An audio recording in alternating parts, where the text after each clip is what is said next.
साथियों नमस्कार, कैसे हैं आप सब लोग। प्रिवेंशन ऑफ करप्शन एक्ट पर ऑनरेबल उड़ीसा हाई कोर्ट का एक रिसेंट जजमेंट आया है, जिसमें कोर्ट का ये मानना है कि प्रोसिक्यूशन को न केवल ऑफेंस को बियॉन्ड रीजनेबल डाउट साबित करना होगा, अपितु जो फैक्ट्स प्रोसिक्यूशन लेके आ रही है उन फैक्ट को स्पेसिफिक भी करना होगा। ऑन मियर सरमाइसिस एंड कंजेक्टर हम किसी भी केस को रन नहीं कर सकते। अगर प्रोसिक्यूशन ये कहता है कि किसी व्यक्ति के द्वारा लोक सेवक होते हुए करप्ट और इनलीगल मीन्स यूज़ किए गए, उसने मिसकंडक्ट किया, इन दैट स्नैरियो प्रोसिक्यूशन को अपना case section 101 Indian evidence act के प्रीव्यू में बियॉन्ड रीजनेबल डाउट साबित करना है। साथियों, टॉपिक काफ़ी इंपॉर्टेंट है। सबसे पहले मैं डिस्कस करूँगा केस का नाम, फिर मैं डिस्कस करूँगा फैक्ट्स को, फिर राइवल कंटेंशंस को, और उसके बाद क्या कोर्ट की ऑब्जर्वेशन रहे जिसका फ़ायदा अक्यूज़्ड को मिला, और यदि आप भी ऐसी ही समस्या से गुजर रहे हैं तो आपको करना क्या है, ये बातें मैं खोल के बताने वाला हूँ। साथियों, ये वीडियो जो मैं तैयार करता हूँ उसमें मेरी कोशिश ये रहती है कि आपको मैं टेक्निकली भी इनलाइटन करता चलूँ। कारण क्या है कि आप जहाँ गलती करते हो, अगर वो गलती आप दोहराते रहोगे तो खामियाजा आपको ही भुगतना है। आपको वेट करना है प्रोसिक्यूशन की उस वीक साइड का, जहाँ पर हम एक बार हिट करें और उस केस से जो है बाहर निकल जाए। रास्ते बहुत हैं, दरवाजे बंद हैं, केवल उन दरवाज़ों को खोलना है और निश्चित तौर पर हम सफल हो जाएंगे। तो साथियों, सबसे पहले आप एक कॉपी और एक पेन लेके बैठिए, जो कुछ बता रहा हूँ उसको नोट डाउन करते हुए चलेंगे। साथियों, सबसे पहले आप जजमेंट का नाम नोट कर लें और बाकी क्रेडेंशियल्स को जो है वो नोट डाउन कर लें। जजमेंट पास किया है उड़ीसा हाई कोर्ट ने और इसका टाइटल है Rajiv Ranjan versus Republic of India.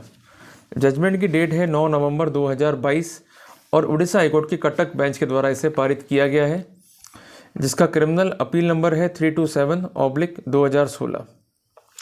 तो मैंने कुल मिला के आपको बेसिक डिटेल्स जो है प्रोवाइड कर दी है, जिसके आधार पर अब आपको जजमेंट पढ़ना भी है तो आप इजीली पढ़ पाएंगे। आप जजमेंट का सबसे पहले प्रिंट निकाल लेना और मैं जो पॉइंट्स आपको स्पेसिफिक कर रहा हूँ उसको मेरे साथ साथ जो है पढ़ते हुए चलना। कोई आपको तकलीफ़ नहीं करनी है भाई। फंस गए हैं मानता हूँ, ट्रबल है, पर इसका अभिप्राय ये तो नहीं ना कि हम मर गए। थोड़ा मोटिवेट रहो, चद्दर ओढ़ के सो जाओ, मैं बैठा हूँ, कोई आपको तकलीफ़ नहीं आएगी। बट आप मेरे बताए फार्मूलाज को फॉलो करते रहो, जो गाइडलाइंस कोर्ट की हैं उनको फॉलो करते रहो, निश्चित तौर पर डिफेंस जीतेगा। देखो, सत्य परेशान हो सकता है पर पराजित नहीं हो सकता। वैसी स्थिति जो है वह डिफेंस है कि डिफेंस परेशान हो सकता है पर पराजित नहीं हो सकता, अगर उसने गाइडलाइंस को फॉलो कर लिया है तो। ठीक है ना। अरे थोड़ा स्माइल कर लो यार, अपन शुरू करने जा रहे हैं टॉपिक आगे का। मुस्कुराते रहो और अपन अब यहाँ से जो है फ्लाइट ले रहे हैं ऊपर की तरफ। ठीक है जी। अब आ रहे हैं अपन इस केस के फैक्ट्स के ऊपर। The appellant Rajiv face trial in the court of learned special जज CBI Bhubaneswar for the offence punishable under section 7(13) sub clause 2 of prevention of corruption act. साथियों, यहाँ पर फैक्ट्स क्या है कि जो कंसर्न अपीलांट अक्यूज्ड है उसने एक ट्रायल को फेस किया जो कि सेक्शन 7 और section 13(1)D prevention of corruption act के तहत थी। साथियों, अपन आगे के जो है फैक्ट्स नोट डाउन करते हैं। फैक्ट्स क्या हैं? द एक्यूसेशन इज दैट, कि आरोप क्या है। आरोप को हम क्या बोलेंगे? एक्यूसेशन। याद रहेगा ना, कोई दिक्कत तो नहीं। On 9 March 2012 he being a public servant functioning as tax assistant ward number 4 income tax office of so and so place demanded 8,000 rupees from the complainant. ठीक है जी। तो आरोप क्या है कि किसी टाइम पर उसने एज अ पब्लिक सर्वेंट किसी परिवादी से 8,000 रुपये रिश्वत की मांगे। क्लियर है? बहुत सिंपल सी बात है। In the office of income tax, ये काफ़ी इंपॉर्टेंट है कि बड़ी हिम्मत है अक्यूज में कि वो ऑफिस में जो है पैसे मांग रहा है। For processing the refund claim of the income tax, ताकि वह इनकम टैक्स के क्लेम को प्रोसेस कर सके, जो कि बिलोंग कर रहा है किसको? श्रीमती S सिंह को। फॉर द ईयर 2010-11, जिसका असेसमेंट ईयर है 2011-2012, and accepted the said amount of ₹8,000 on 12 March 2012 as gratification other than legal remuneration. और उसने इस पर्सपेक्टिव में उस अमाउंट को जो है एक्सेप्ट भी किया, जो कि ग्रेटिफिकेशन है अदर देन लीगल रिन्यूमरेशन, जिसको हम यूजुअली कहते हैं ब्राइब या अनड्यू एडवांटेज। क्लियर हो गए यहाँ तक फैक्ट्स आपको? चलो आगे चलिए। The trial court wide impugn order dated so and so found the appellant guilty of the offence punishable under section 7 and section 13(1)(d) of the prevention of corruption act. Trial court ने ये माना कि accused के द्वारा section 7 और section 13(1)(d) prevention of corruption act का offence किया गया है। और यही हालत जो है आप सबकी हो जाती है कि भाई करें क्या, बचे कैसे हैं, तो भाई घबराने का क्या है। अब थोड़ा सा अपन चलते हैं आगे, राइवल कंटेंशंस के साथियों। PW11 जो कि इंडिकेटिव है परिवादी के लिए, lodged the return report before the SP CBI Bhubaneswar through DSP CBI on 3rd of March 2012, stating therein that he submitted the ID return for the year 2011-2012 of Shrimati So-and-so, who was closely known to him at the Income Tax Office, Ward number 4, and a sum of rupees so-and-so was claimed in that return as refund claim। तो मज़े की बात क्या है कि जो परिवादी है उसने एक रिपोर्ट सबमिट करी कंसर्न CBI को कि एक क्लेम के लिए, जो कि एक रिफंड क्लेम है IT का, जिसके लिए हमने प्रोसेस जो है सबमिट किया है, पर वो क्लेम जो है संबंधित नहीं था परिवादी से। ऑन द कॉन्ट्री वो संबंधित था किसी महिला से, जिसको S सिंह के रूप में जो है इंडिकेट किया गया है, जो कि बतौर गवाह भी जो है कोर्ट में एग्जामिन हुई है as PW5। क्लियर हो गया, सिंपल है, चले आगे। चलिए, on 9th of March 2012 at about 3:30 PM he met with the appellant in his office in ward number 4। 9/3/12 को वो कंसर्न अक्यूज से उसके ऑफिस में मिला और इस बारे में चर्चा जो है आरंभ हुई। And asked about the refund claim, और उसने रिफंड क्लेम के बारे में भी जो है बातचीत करी। The appellate told him that on payment of ₹8,000 the work will be process, कि भैया आप 8,000 रुपये दे दो तभी जो है काम आपका प्रोसेस होगा। और ऐसे ही गाड़ी हमारे खिलाफ बनाई जाती है यदि हम सेल टैक्स में भी है या इनकम टैक्स में है कि हम काम कराने गए थे जी, रिफंड प्रोसेस करने के लिए पैसे मांग लिए। क्लियर है, कोई दिक्कत तो नहीं, चलो आगे चलिए। When PW11 asked the appellant why he would give so much of money, कि मैं ये पैसा क्यों दूं, the appellant told him that unless such amount is paid, refund will not be given। अब जरा सोचो कि 17,000 रुपये का तो रिफंड है और उसके लिए 8,000 रिश्वत कौन देगा, मतलब 50% of the total amount to be refunded. हंसी, मतलब हास्यप्रद बात है प्रोसिक्यूशन के पार्ट पे भी। और अक्यूज ने क्या भाई इलीगल और करप्ट मीन एक्सरसाइज कर ली है। सेक्शन 7 तब फोर्स में आता है कि बीइंग एन अक्यूज आपके मीन्स जो है वो करप्ट या इलीगल है। ये कहते हैं कि साहब पैसा ले लिया, पैसे की रिकवरी है तो ये दोषी है, पापी है, इसको फांसी लगा दो। तो ये सपने देखो भाई, ये सपने देखना अच्छी बात है, बट इन रियलिटी सपने नहीं चलेंगे ऐसे।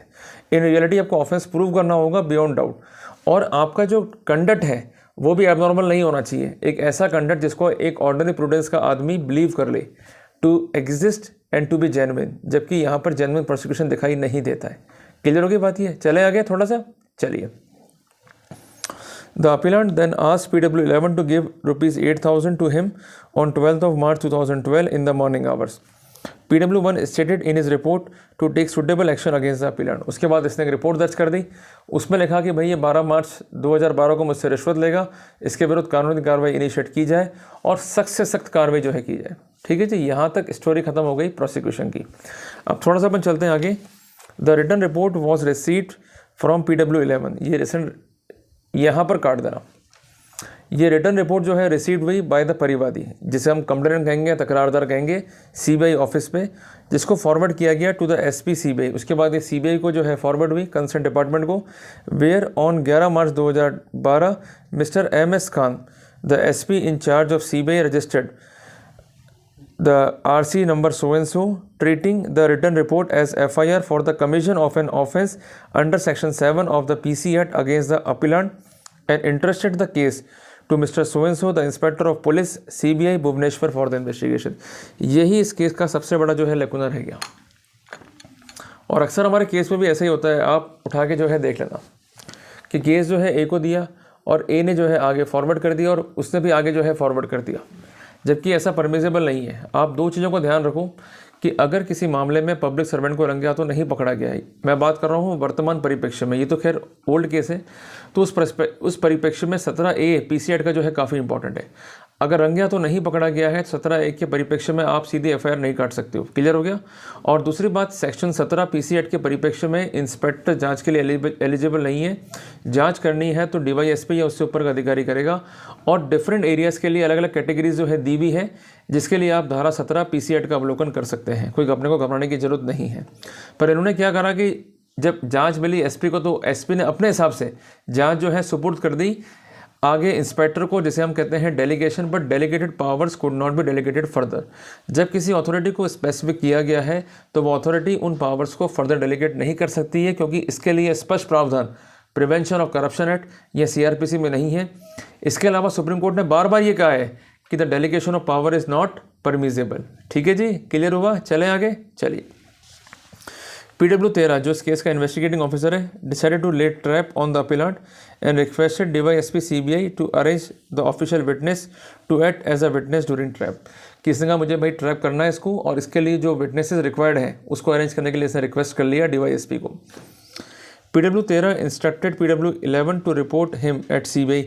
इसने कहा कि भाई आप CBI ऑफिस आ जाएं 12 मार्च 2012 को 10 बजे के आसपास, और हमें साथ जो है पैसा भी ले आएँ जो कि हमें देना है अपीलेंट को as a bribe. As per the arrangement the trap party members assembled at CBI office. उसके बाद ये लोग CBI ऑफिस में असेंबल्ड हो गए 12 मार्च 12 को सुबह 10 बजे। PW 6 Manas Kumar and PW 10 mister B Pradhan the inspectors of vigilance of so and so place were also reported for the purpose of witnessing the trap proceeding। और ये जो लोग मैंने बताया आपको, ये लोग भी एज अ विटनेस उस प्रोसीडिंग में शामिल होने के लिए वहाँ पर इकट्ठे हो गए। तो कुल मिला के जी एक बारात बन गई, और उसका ऑब्जेक्ट क्या था कि हम जरूर निकालेंगे मुलजिम का। ठीक है भाई, निकालो, अच्छी बात है। PW 11 also reported at the time as per previous instruction with an amount ₹8,000 in the form of 5 number of ₹1,000 government currency note. तो यहाँ पर सबसे महत्वपूर्ण क्या थी बात कि उसके साथ साथ परिवादी भी आ गया, और जो पैसा था 8,000 रुपये वो ले आया, और उसका जो डिनोमिनेशन था उसको भी जो है स्पेसिफिक किया गया। और 6 नोट जो थे वो 500-500 रुपये के थे। तो कुल मिला के 5 नोट तो हो गए 1,000 रुपये के, और 6 नोट हो गए 500-500 के, कुल हो गए अपने 8,000 रुपये to be use as trap notes. ठीक है जी। PW 1 was introduce to the trap party. उसके बाद उसका परिचय कराया गया ट्रैप पार्टी से बाय द इन्वेस्टिगेटिंग अथॉरिटी। फिर रिटर्न रिपोर्ट को जो है ट्रीट किया गया as FIR which is shown to the witnesses PW 6 and PW 10। और जो विटनेसेस आए थे कंसर्न ऑफिसेस से उनको ये रिपोर्ट दिखाई गई, और उनकी संतुष्टि भी की गई कि इस रिपोर्ट पर हम जो है कार्रवाई करने जा रहे हैं। क्लियर हो गया? चले आगे, चलिए। Who went through the same and put questions to PW 11 and satisfied regarding the genuineness of the report। कि भाई उन्होंने क्वेश्चन पुटअप किए और वो संतुष्ट हुए, और तभी ट्रैप के लिए आगे प्रोसीड हुए। अब जरा सोचो कि क्या कोई विटनेस किसी इन्वेस्टिगेशन में पार्टिसिपेट कर सकता है? आंसर इज नो, क्योंकि सेक्शन 160 और सेक्शन 161 सीआरपीसी में पावर सिर्फ आईओ को है, और आईओ का सेटिस्फेक्शन रिक्वायर्ड है कि अगर उसको लगता है कि मामला बनता है तो प्रोसीड करेगा, मामला नहीं बनता तो कार्रवाई को वो ड्रॉप कर सकता है। पर ये काम कौन कर रहे हैं? विटनेसेस। तो कहते हैं ना कहीं आपका जो झूठ है, उतावला बना है, वो बाहर निकल ही जाता है। तो थोड़ा संभल के काम करो भाई। You are going to make a case बनाओ, अच्छी बात है, पर सेक्शन 101 इंडियन एविडेंस एक्ट को भी देख लो, जो ये स्पष्ट करता है कि if you are going to make a case you should be sure that it is a genuine case. अगर केस फैब्रिकेटेड है और आप उसमें जो हरकतें कर रहे हो वो इनलीगल है, एज पर लॉ नहीं है, तो खामियाजा प्रोसिक्यूशन को भुगतना होगा। तो प्रोसिक्यूशन अलर्ट रहे, पर प्रोसिक्यूशन एज पर लॉ भी रहे। अगर वो एज पर लॉ नहीं है तो कोई फ़ायदा कोर्ट में नहीं मिलेगा, हर समय ही आपको डिफेंस शिकत खानी पड़ेगी। ठीक है जी, चले आगे, चलिए। सॉल्यूशन ऑफ सोडियम कार्बोनेट, जो उनका बेसिक काम है हाथ रंगाई का, and water was prepared in the clean glass which was colourless and the currency notes were treated with the phenolphthalein powder, and PW 10 was asked to handle the said note and then dip finger of both hand in the prepared solution। वही pre try में जो करते हैं कि ये note लो और इसमें powder लगा दो, उसके बाद आपके हाथ जो है डिप करना सोडियम कार्बोनेट के अंदर, तो रंग कैसा आएगा? पिंक रंग आएगा। पर एक बात कह दूं कि एक कानून है GD मैरास्वामी का, एक अथॉरिटी है जिसमें साफ कहा है कि इस टेस्ट की कोई रिलेवेंस ही नहीं है। अगर टेस्ट पॉजिटिव भी आ गया तो कोई फ़र्क नहीं पड़ेगा, और इनको अपना जेन्युइननेस जो है प्रूव करना है कि ये फिनोल्फिन पाउडर या सोडियम कार्बोनेट जो है मार्केट में इजीली अवेलेबल है। तो किस बैच नंबर का फिनोल्फिन यूज़ हुआ, किस बैच नंबर का सोडियम कार्बोनेट यूज़ हुआ, ये स्पेसिफिक करना पड़ेगा प्रोसिक्यूशन को। पर ऐसा कोई भी क्रेडेंशियल जो है फाइल में पेश ही नहीं हुआ। कितनी शर्म की और दुख की बात है। ठीक है जी, तो इन चीज़ों पर आपको ध्यान रखते हुए जो है आगे बढ़ना है। इनका कहना ये है कि हमने जो सॉल्यूशन थे उनको प्रॉपरली सील कर लिया, उसके बाद लेबल्ड कर लिया, और उसके बाद उस आर्टिकल को ट्रैप पार्टी ने जो है साइन भी कर दिया, और जो टेंटेड नोट्स से 8,000 रुपये के वो रखे गए परिवादी की शर्ट के लेफ़्ट तरफ। ठीक है ना, पॉकेट के अंदर, और उसे इंस्ट्रक्शंस दिए गए भाई ये अमाउंट जो है जब वो मांगे तो उसको आप प्रोवाइड कर देना। उसके बाद प्री ट्रैप मेमोरेंडम भी जो है प्रिपेयर किया गया on the spot in which all witnesses sign. उसके बाद प्री ट्रैप मेमो तैयार हुआ जिसमें सारे विटनेसेस जो है साइन कर दिया। एक सिंपल प्रोसीजर की बात चल रही है। It was decided that PW11 along with PW6 would proceed to the income tax office।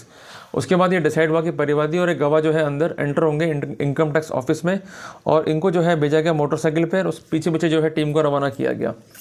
PW6 was instructed to as overhearing witness, जिसको हम शेडो विटनेस भी कहेंगे, and give signal to the trap party members after acceptance of the bribe amount, कि जैसे वो bribe amount को accept कर ले वैसे जो है आप सिंगल दे दो। साथियों आप समझते हैं उसके बाद हुआ क्या? बड़ी ही रोचक और इंटरेस्टिंग स्टोरी दिखाई देती है। PW11 कॉल्ड द अपीलांट, इसको भी अंडरलाइन कर लो। अब पैसे लेने किसको हैं? अपीलांट को, और फ़ोन कर रहा है भाई ये परिवादी, ठीक है जी। तो जो अक्यूज का मेंशरिया है, ये इंटेंशन जो है वो दिखाई यहाँ पर नहीं देती है। Over the mobile phone and on getting his call the appellant told him to wait outside. अब यहाँ पर बड़ा अच्छी बात क्या दिखती है कि अपीलांट को जल्दबाजी नहीं है। जल्दबाजी किसको हो रही है? कंप्लेनेंट को, कि रुपया देना ही देना है। भाई वो समझ के आया है, सीख कर आया है, उसका टारगेट क्या है कि फंसाना है मेरे को, तो वो फटाफट फ़ोन कर रहा है और कोशिश कर रहा है जल्द से जल्द मेरी मीटिंग हो और टाइम में जो है पैसा पहुंच जाए अक्यूज़ के पास में, ताकि मैं ट्रैप आउट जो है इजीली करा सकूं। By that time the rest of the trap party members had taken their position, जिसमें ये लिखा गया है कि जो ट्रैप पार्टी सदस्य हैं वो अपनी पोजीशन ले चुके हैं और अपने आप को छुपाए हुए हैं ताकि किसी को कुछ जो है नहीं मालूम पड़े। After few minutes the accused came out of the building, उसके बाद अक्यूज जो है बाहर आ गया, ऐसा कहना है, एंड केम नियर PW11, और उसके बाद जो है वो परिवादी के पास में है। PW asked the appellant about the refund claim, उसका कहना है कि साहब मेरा रिफंड क्लेम कैसे होगा, जो कि एस सिंह का है, जो कि उसकी एक नोन है। The appellant enquired from PW11 whether he has brought the amount as told to him on 9 March 2012, कि भाई आप अमाउंट लेकर आए हो क्या, तो काम कर रहे हैं आपका प्रोसेस, ठीक है जी, जो स्टोरी चल रही इनकी। PW रिप्लाइड इन अफर्मेटिव, उसने कहा हाँ सर मैं लाया हूँ। The appellant stretch his right hand, उसने अपना दायां हाथ जो है फैलाया, उसके बाद उसने अमाउंट लिया और उसको अपनी पॉकेट की शर्ट की लेफ़्ट जेब में जो है डाल लिया। उसने 8,000 रुपये का अमाउंट लिया, गिना और अपनी पैंट की जेब में जो है डाल दिया। यह कहना है प्रोसिक्यूशन का। पर एक बात ज़रा समझो कि आप लोग क्या गलती करते हो कि जो पैंट है ना जिसमें पैसा रखा गया है इसको एडमिट कर लेते हो। इसको एडमिट मत करो भाई, क्योंकि admission is a best proof for them. उनको अपना केस जो है प्रूव नहीं करना पड़ा। आप ज़रा सोचो ये पैंट किसकी है, कोई प्रूफ ही नहीं उनके पास, तो वो पैंट का साइज़, उसका पैरामीटर, उसका मेजरमेंट ही प्रूव नहीं कर पा रहे हैं ना, तो आप तो डिनाई कर दो ये पैंट ही मेरी नहीं है। क्लियर है बात ये? आपको एडमिट ही नहीं करना है किसी भी फैक्ट को, लेट देम प्रूव। सारा का सारा बर्डन जो है उनके ऊपर है, जितना एडमिट करोगे उतना आपके लिए घातक है। The appellant told PW11 that he will process the matter soon, उसने कहा कि मैं मैटर जो है आपका प्रोसेस कर दूंगा, और फिर वो अंदर चला गया। PW11 gave pre arrays single, उसने फिर सिंगल दिए। सिंगल मिलते ही जो है टीम आ गई towards the income tax building along with the team, और जिसमें PW11 और अन्य विटनेसेस भी जो है इंक्लूड थे। उसके बाद अक्यूज्ड जो है एंटर हुआ बिल्डिंग में और अपने ऑफिस में जो है वो एंटर अपॉन हुआ, और उसके बाद अक्यूज जब इनको मिला ऑफिस के अंदर तो उससे उन्होंने पूछी आपकी आइडेंटिटी क्या है, तो उसने कहा मेरा नाम जो है राजीव रंजन है, मैं टैक्स असिस्टेंट हूँ इनकम टैक्स में वार्ड नंबर 4 में। और PW13 challenged the appellant why he demanded and accepted the bribe from PW11. The appellant fumbled and told that he had not demanded the amount but accepted the same when given by PW11 on his own. ये सबसे important point है, ये आप note करके चलें।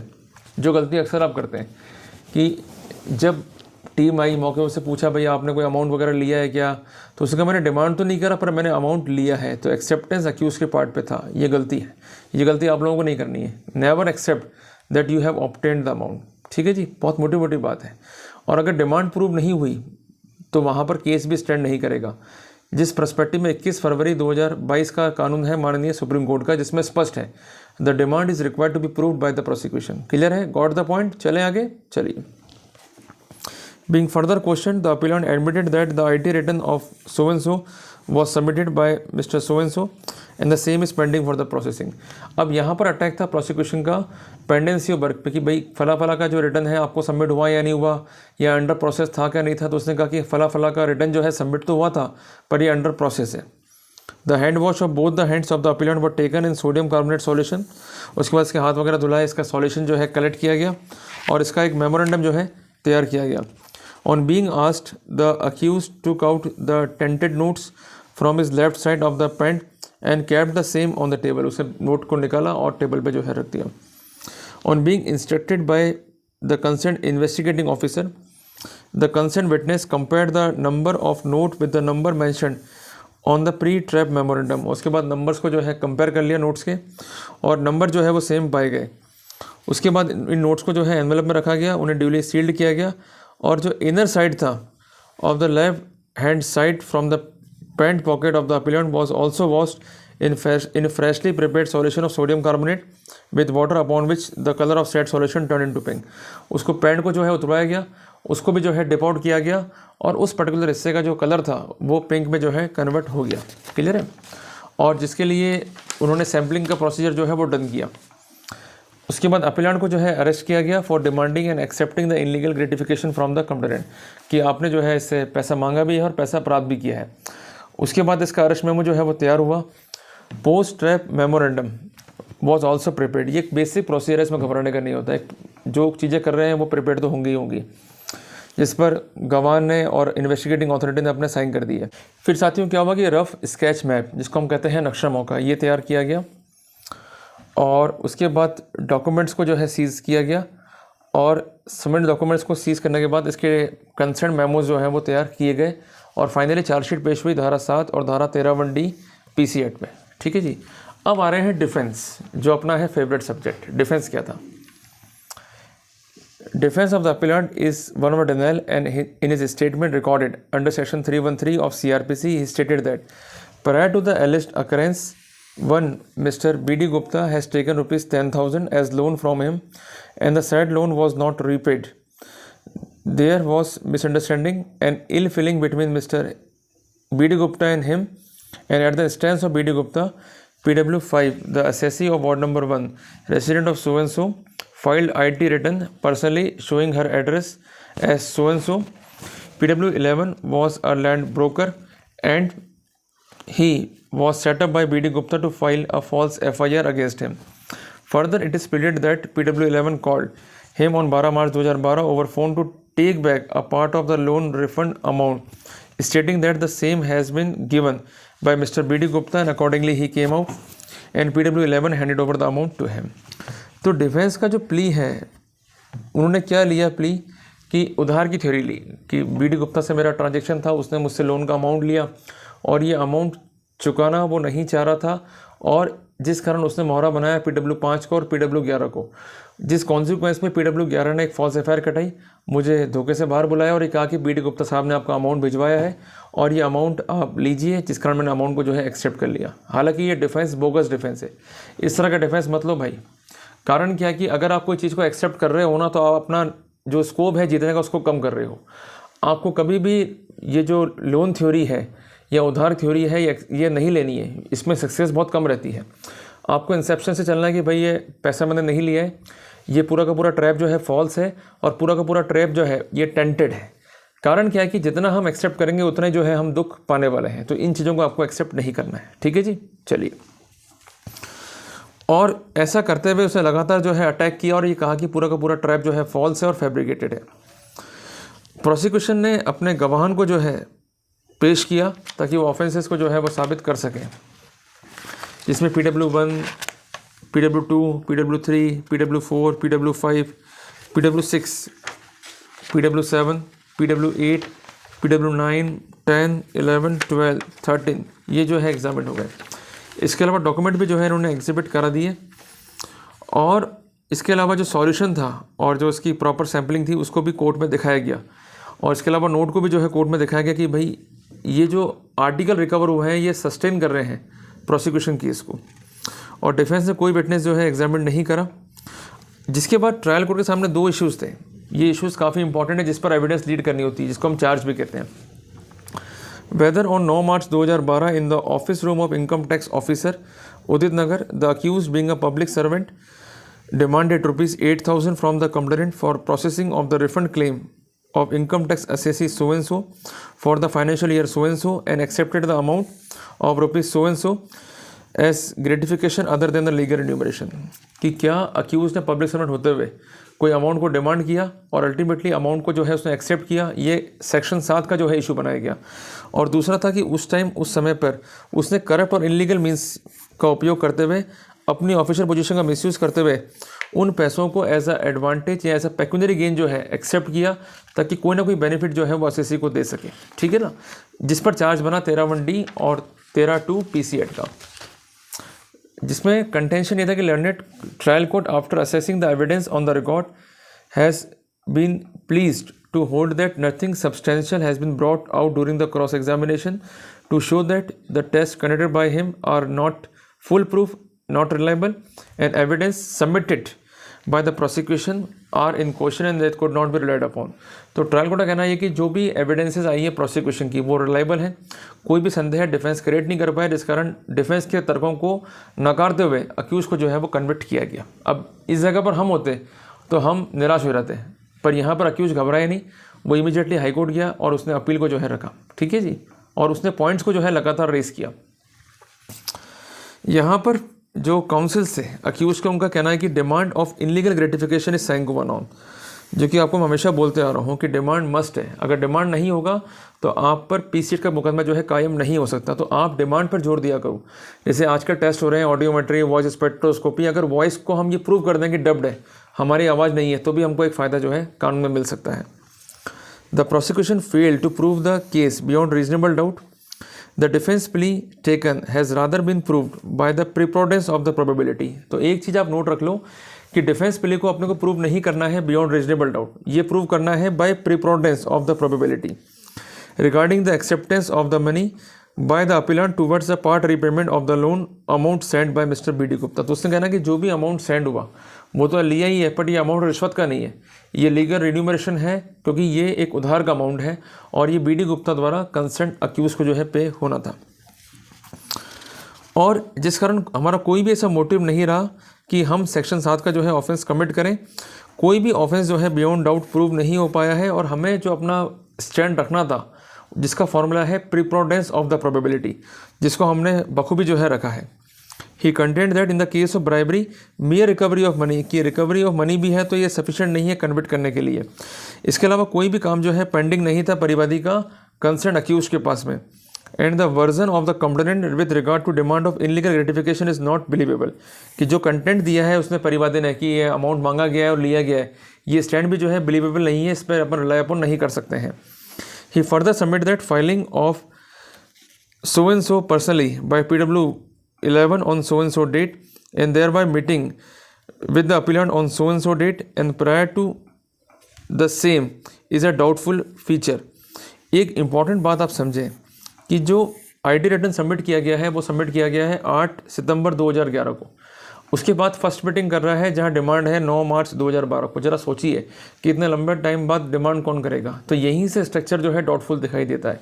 अब आपको अपने केस में ही देखना है कि कब उसने प्रोसेसिंग किया और कब जो है डिमांड हुआ है। अगर लंबा टाइम है, लंबा गैप है, तो entire scenario would be suspicious, तो उसका फ़ायदा आपको मिल जाएगा। ठीक है जी। एंड सैंक्शन ऑर्डर भी जो है डिफेक्टिव है। उसका ये भी कहना है कि जो कंसर्न अथॉरिटी है उसके पास कोई कॉम्पिटेंसी नहीं है टू अकॉर्ड द सैंक्शन। और सेक्शन 19 PC एक्ट पे जो है हिट किया गया और फाइनल आर्गूमेंट क्या दिया गया कि it is a fit case where benefit of doubt is to be given. उन्होंने कई जजमेंट्स पे जो है रिलाई किया और बार बार ये कहा कि demand is required to be proved and apart from that mere recovery of money is not sufficient to sustain the conviction. और हर एक पोजीशन को बियॉन्ड डाउट जो है वो प्रोसिक्यूशन को प्रूव करना होगा। अब आते हैं कोर्ट के ऑब्जर्वेशन पे। कोर्ट का कहना है कि mere recovery of money by the accused is not sufficient to hold him guilt in absence of any evidence with regard demand, कि जब तक अदर एविडेंस डिमांड की सस्टेनेबल नहीं है तो केवल पैसे बरामद होने से हम अक्यूज को सेक्शन 7 PC एक्ट के तहत जो है दोष सिद्ध नहीं कर सकते हैं। सेक्शन 7 का ऑफेंस कॉन्स्टिट्यूट करने के लिए डिमांड जो है साबित करना आवश्यक है। और जजमेंट जो है साइट किया है अक्यूज ने, उसको भी कोर्ट ने जो है रिलाई किया। इसके अलावा डिफरेंट जजमेंट्स पे जो है कोर्ट ने जोर दिया और बार बार कोर्ट ने ये कहा कि जब तक डिमांड साबित नहीं होगा तब तक अक्यूज को हम कन्वर्ट नहीं कर सकते, भले ही धारा 20 का प्रोटोकॉल है। प्रिजम्पशन का मतलब ये नहीं कि प्रोसिक्यूशन को हेल्प हो गया। प्रिजम्पशन का मतलब ये कि आप अपना केस प्रूव करें। अगर एक बार आप अपना केस प्रूव कर पाते हैं तो बर्डन शिफ्ट हो गया अक्यूज के ऊपर। अब उसको अपना बर्डन जो है डिस्चार्ज करना है। तो प्रिजम्पशन का मतलब ये नहीं कि accused is deemed to be killed, accused is deemed to be innocent. केवल उसको बर्डन जो है डिस्चार्ज करना है, जिसको डिस्चार्ज करने के लिए उसे अपना केस संदेह से परे साबित नहीं करना है, उसको साबित करना है बाय प्रीपोर्टेंस ऑफ द प्रोबेबिलिटी, संभावनाओं पे। क्लियर है? कोई दिक्कत तो नहीं? चलें आगे। इसके अलावा delay in the trap proceedings और डिमांड पर्सपेक्टिव में कोई रीजनेबल एविडेंस ना होना, और जो विटनेसेस हैं उनके जो क्रॉस एग्जामिनेशंस हैं, इन तर्कों को भी जो है बिफोर कोर्ट रखा गया और अंतोगत्वा कोर्ट से कहा गया कि भाई कोई भी ऑफेंस मेड आउट नहीं होता है। जिन सब कंटेंशंस में कोर्ट का ये मानना है, the preponderance of the probability can be drawn not only from the material brought on the record by the parties but also by the circumstances upon which the accused relies. The burden can be discharge by an accused adducing cogent and reliable evidence which must appear to be believable, and by bringing out answer from the prosecution witness and showing circumstances which might lead the court to draw a different inference। तो ये जरूरी नहीं कि accused जो है witness box में आए और अपने डिफेंस को साबित करे। अगर मटेरियल जो प्रोसिक्यूशन लेकर आ रहा है उस पर अच्छी जरिए की जाती है और डाउट क्रिएट किया जा रहा है तो फ़ायदा मिल जाएगा अक्यूज को। और इसके अलावा ऐसा मटेरियल वो लेके आ रहा है जो बिलीवेबल है तो उस पर जो है रिलाई किया जा सकता है। The prosecution cannot derive the advantage from the falsity or other infirmities of the defense version। अगर डिफेंस वर्जन कमज़ोर भी है, उसमें फॉल्सिफिकेशन भी है, तो उसका कोई फ़ायदा प्रोसिक्यूशन को नहीं मिल सकता। So long as it does not discharge the initial burden of proving its case beyond the reasonable doubt. Initial burden prosecution पे है अपना केस साबित करने का। अगर वो बर्डन डिस्चार्ज नहीं करता है प्रोसिक्यूशन तो इसका फ़ायदा निश्चित तौर पर जो है डिफेंस को मिलना ही मिलना है। If defence version is incorrect it does not means that the prosecution version is correct. अगर डिफेंस का वर्जन झूठा भी है तो इसका अभिप्राय ये नहीं है कि प्रोसिक्यूशन जो है सच्चा साबित हो गया। The prosecution must stand on its own leg and can not drive any strength from the weakness of the defence. कि प्रोसिक्यूशन को अपना केस साबित करना है, डिफेंस कितना ही वीक हो उसके बावजूद भी प्रोसिक्यूशन उसका बेनिफिट नहीं ले सकता। The false plea set up by the defence can at best be considered as an additional circumstances against the accused provided that the other circumstances on the record unfailingly point out towards the guilt। कि अगर other circumstances भी guilt को indicate करते हैं तभी उस circumstances को जो है काम में लिया जाएगा, वैसे काम में नहीं लिया जाएगा। In the main case the court observe that the learned trial court seems to not have considered the defence plea of the appellant on the touchstones of the preponderance of the probability. कि जो trial court का फैसला है वो गलत है क्योंकि trial court ने डिफेंस पर कंसिडर ही नहीं करा, ये कोर्ट का मानना है। And held that defence fail to prove regarding the refund of loan by B.D. Gupta to the appellant through PW11 on the relevant date. However, in the view of the specific defense taken by the appellant and supporting evidence adduced by PW5 and PW11, it cannot be said that such plea has not been proved by the preponderance of the probability, or it is an out false plea set up by the defense. In my humble view, the appellant had discharged the burden of proof placed on him based on the preponderance of the probability, and that's why the presumption raised under section 20 of the PC Act is successfully reputed। जो defence setup किया है concern accused के द्वारा, भले वो fail हो गया, पर जो जेरें हुई है एट लेंथ उसमें मटेरियल कॉन्ट्रडिक्शन भी आया है, सर्कमस्टेंसेस अनरिलायबल भी हुई हैं, जिसके आधार पर भी प्रिजम्पशंस को रिब्यूट माना जा सकता है। क्लियर हो गया आपको? चलें आगे। और उसके बाद कोर्ट ने फैक्ट्स एंड सर्कमस्टेंसेस को देखते हुए ये हेल्ड किया कि ट्रायल कोर्ट ने जो है माइंड अप्लाई नहीं किया है और अंतोगत्वा जो है अक्यूज को एक्विट कर दिया। तो आप एक बात का जो है विशेष ध्यान रखें जब भी आप एसीडी मैटर को लड़ते हैं, सबसे पहले आप एक स्ट्रेटजी बनाएं, उसको मैपिंग करें, एक ब्रीफ नोट्स बनाएं, ब्रीफ एनालिसिस करें और रिसर्च नोट्स उस पर तैयार करें। आप ये ध्यान रखें कि डिफेंस को पहले थ्रो नहीं करना अपने को, हमें हिट आउट करना है प्रोसिक्यूशन के एविडेंसेस को। अगर उसको हम अनरिलायबल कर देते हैं फिर डिफेंस को थ्रो करें। अगर हमने इनिशियल स्टेज पर प्रोसिक्यूशन विटनेस को अनरिलायबल कर दिया तो भले ही हमारा डिफेंस फेलियर हो गया तब भी हम केस को जो है जीत जाएंगे। क्योंकि देखो डिमांड जो है बेसिस है, तो डिमांड को हम हिट कर सकते हैं, इनके बयानों में जो है विरोधाभास लेके आ सकते हैं और अदर पर्सपेक्टिव में भी हम केस को हिट आउट कर सकते हैं। तो वहाँ पर हमें घबराने का नहीं है, जजमेंट काफ़ी हेल्पफुल है, नेट से निकाल के इसको जरूर पढ़ना और इसके अनुसरण में जो है आपको जेआरएफ कोर्ट में करनी है, ताकि आप अपना एक मजबूत पक्ष को जो है रख सकें। तो साथियों, अगर टॉपिक आपको अच्छा लगा तो इस वीडियो को लाइक और शेयर करना। मिलते हैं एक नए टॉपिक के साथ, तब तक के लिए जय हिंद, जय भारत।